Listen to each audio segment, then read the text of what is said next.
24 अगस्त 2023 के दिन चंद्रयान-3 ने चंद्रमा की सतह पर लैंडिंग किया था। दोस्तों, विक्रम लैंडर जिस जगह पर उतरा था वो उसी जगह पे खड़ा रहकर चांद के बारे में जानकारियां इसरो को भेज रहा था और प्रज्ञान रोवर चांद के दूर दराज के हिस्सों में घूम घूम कर एक्सपेरिमेंट कर रहा था। लेकिन चांद की सतह पर ऐसा क्या हुआ कि विक्रम लैंडर हेलीकॉप्टर की तरह अचानक से फिर से हवा में उड़ने लगा। यह सब देखकर इसरो के वैज्ञानिक भी हैरान हो गए।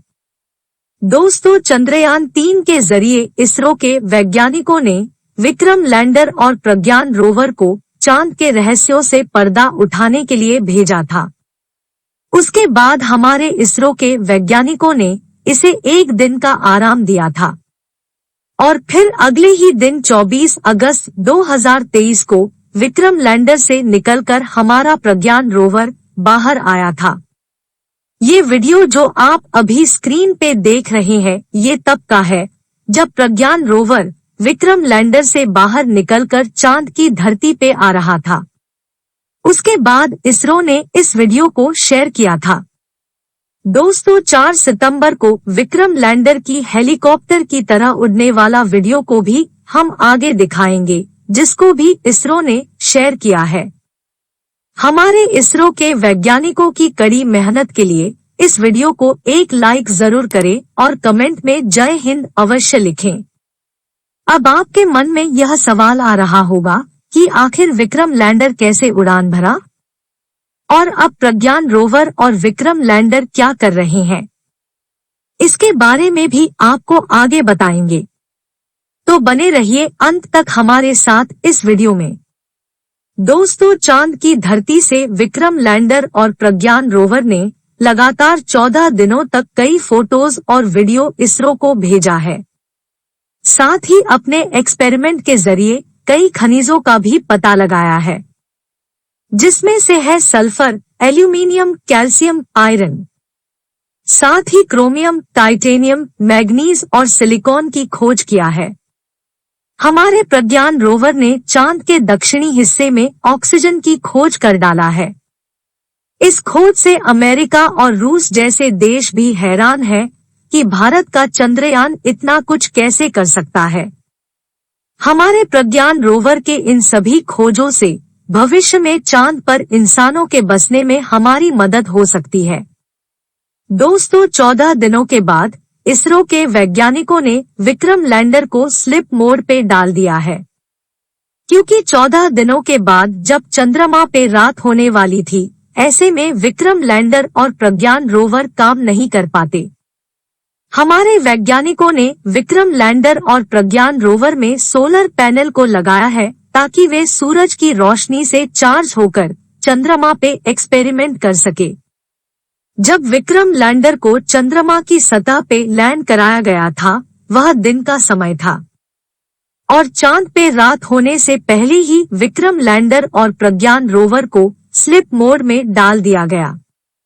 चांद पर रात के समय का तापमान लगभग -240 डिग्री सेल्सियस तक पहुंच जाता है। इतनी ज्यादा ठंडी के बाद विक्रम लैंडर और प्रज्ञान रोवर शायद ही काम कर सकेंगे। लेकिन जब फिर से चांद पर दिन होगा तो विक्रम लैंडर और प्रज्ञान रोवर के सभी उपकरणों को फिर से चालू करके देखा जाएगा। अगर ये वापस काम करने लगे तो फिर से अपने रिसर्च में जुट जाएंगे। हमारे चंद्रयान-3 की सफलता के बाद इसरो का नाम दुनिया भर में हो रहा है। हमारे भारत ने चांद के दक्षिणी क्षेत्र में उतरकर इतिहास तो रच ही दिया है, जहां पे आज तक कोई भी देश नहीं पहुंचा है। लेकिन हमारे इसरो के वैज्ञानिकों ने एक बार फिर से ऐसा कारनामा कर दिखाया है, जिसको देखकर दुनिया भर की स्पेस एजेंसी हैरान हो रही है और सोच रहे हैं कि आखिर भारत का चंद्रयान-3 इतने खतरनाक कारनामे कैसे कर रहा है। दरअसल विक्रम लैंडर और प्रज्ञान रोवर को चांद की सतह का परीक्षण करते हुए 14 दिन हो चुके थे। प्रज्ञान रोवर विक्रम लैंडर से बाहर निकलकर चांद के दूर दराज के इलाकों में घूम घूम कर लगातार चांद के रहस्यों से पर्दा उठा रहा था। इसरो के अनुसार प्रज्ञान रोवर ने मात्र 10 दिनों के अंदर अपना शतक पूरा कर लिया है, यानी कि यह विक्रम लैंडर से निकलने के बाद लगभग 100 मीटर की दूरी तय कर लिया था। उसके बाद जब वैज्ञानिक इनको स्लिप मोड में डाल रहे थे, तभी अचानक विक्रम लैंडर के साथ ऐसी घटना हुई कि इसरो के वैज्ञानिकों को भी इसकी उम्मीद नहीं थी। 14 दिनों से अपनी लैंडिंग साइट पे बैठा हमारा विक्रम लैंडर अचानक ही उड़ने लगा। इसरो ने इसके वीडियो को भी शेयर किया है, जो चांद की सतह पर उड़ता हुआ दिखाई दे रहा है। अब हम बात करते हैं कि ऐसा क्या हुआ जिससे विक्रम लैंडर चांद की सतह पे हेलीकॉप्टर की तरह उड़ने लगा। दरअसल जब प्रज्ञान रोवर विक्रम लैंडर से 100 मीटर की दूरी तक पहुंचा था, तब चांद पे रात होने लगा था, और रात में तो विक्रम लैंडर और प्रज्ञान रोवर दोनों ही काम नहीं करेंगे। आपको जानकारी के लिए बता दें कि 22 सितंबर के दिन चांद के साउथ पोल पे फिर से दिन होगा, और शायद दिन होने पे ये दोनों फिर से काम करने लग जाए। इसी उम्मीद से हमारे वैज्ञानिक विक्रम लैंडर और प्रज्ञान रोवर को स्लिप मोड में डाल रहे थे। तभी वैज्ञानिकों ने एक नया एक्सपेरिमेंट करने का प्लान बनाया कि आखिर जब सुबह होने पे चंद्रयान के काम करने का संभावना कम है, तो क्यों नहीं कुछ एक्सपेरिमेंट किया जाए।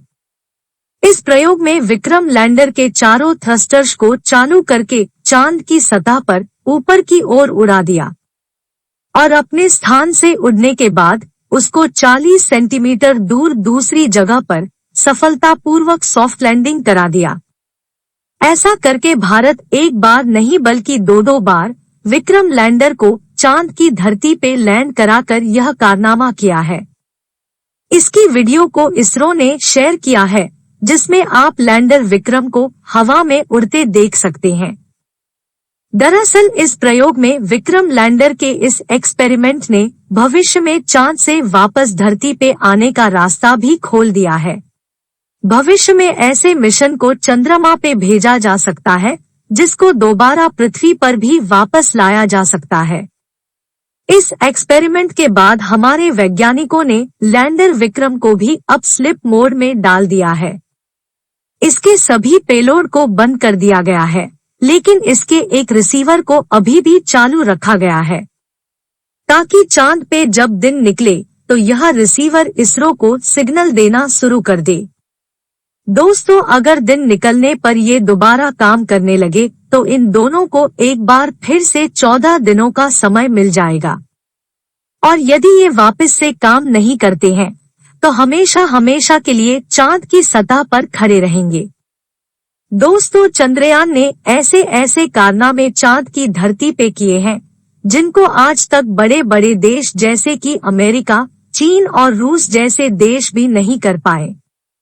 आप लोगों की दुआओं के कारण ही चंद्रयान 3 ने चांद की सतह पर सॉफ्ट लैंडिंग की है।